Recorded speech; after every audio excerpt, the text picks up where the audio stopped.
Čia vyksta InfoShow LAN Party, tai yra didžiausias LAN Partis apskritai Baltijos šalyse.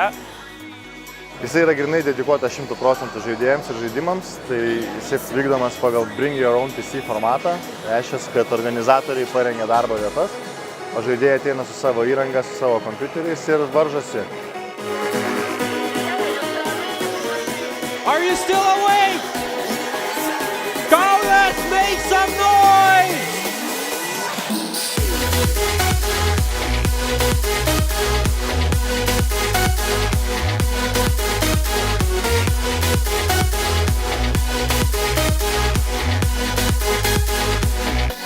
Tai šiemet, kaip ir pernai metais, mušėm rekordą. Daugiausiai internautų vienoje vietoje. Rekordą pavyko sumušti. Prizinis fondas šiemet siekia rekordinę sumą, tai yra 13 000 eurų. Iš viso bus išdalinta visiems žaidžiančiams čia aplinkui. Tai man čia labai patinka. Aš labiau laukiu InfoShow negu Kalėdų, nes dažniausiai būna, prieš Kalėdas būna tas toksai malonus jaudulys, o jau artėja Kalėdas, o čia būna, kai InfoShow artėja, tai visą mėnesį laukti.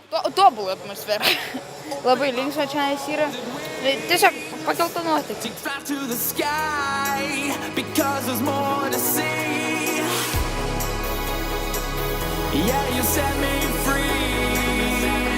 Šiemet turime dalyvių iš gan skirtingų šalių, turime atvykusių ir iš UK, turime atvykusių iš Estijos, turime StarCraft'ą žaidžiančius danus, lenkus, taigi tai jau po truputį darosi ir pasaulinėje bent jau žaidėjų rinkoje žinomas renginys.